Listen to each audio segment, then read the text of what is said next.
Particular coronavirus, known as COVID-19, is new. No one has ever suffered from it before, so there is a lot of misinformation about this virus. So to separate fact from fiction, we asked Dr. Oz for some help. He spoke with our Stephen Fabian. Let's talk about social distancing. What does that exactly mean, social distancing? What is the proper distance? Well, right now I'm too close to you.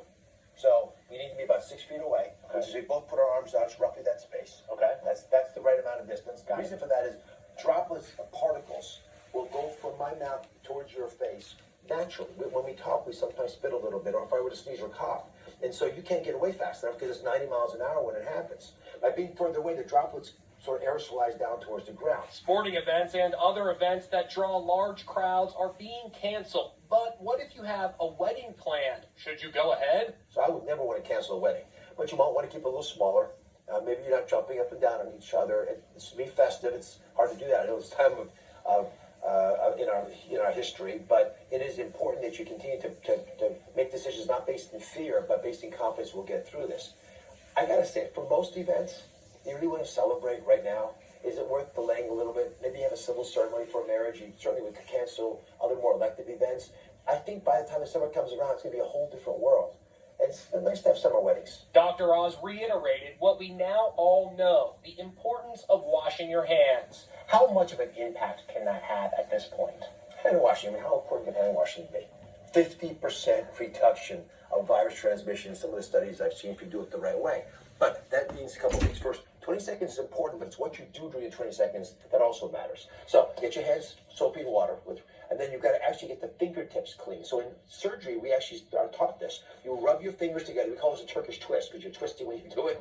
But by doing that, you rub the fingers into the palms and you clean the tips. Then you get the thumbs separately because you've got opposing digits. And then finally, you've got to grease the palm.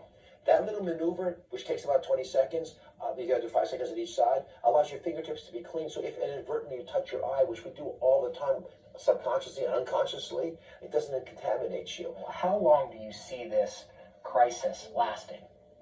I think the best estimate's June until the current crisis passes. It is a new normal in some ways, in that we're going to no longer shake hands. We'll be fist bumping or elbow touching. And there's some other behaviors I think we should have changed anyway, like the willingness to muscle through a cold or flu and go expose others to it. But I think the restrictions you see now aren't going to be in place for very long. But thankfully, we'll know which ones are important, which ones aren't. And by the early summer, we'll be through this. We'll be okay for a couple months. Meanwhile, medicine's advancing. And then next fall, we're going to have another version of this that hits us, hopefully a little less aggressively. And we'll have our arms around it. But for the rest of our lives, we're going to have a coronavirus in circulation.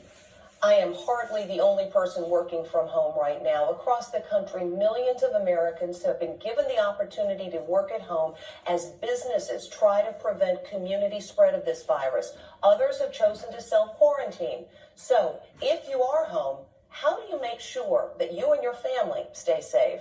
So you are sick with coronavirus and in self-quarantine at home. There are things you should do to further minimize the risks, says Dr. Eric Choi-Pena. First, pick a room as your home base.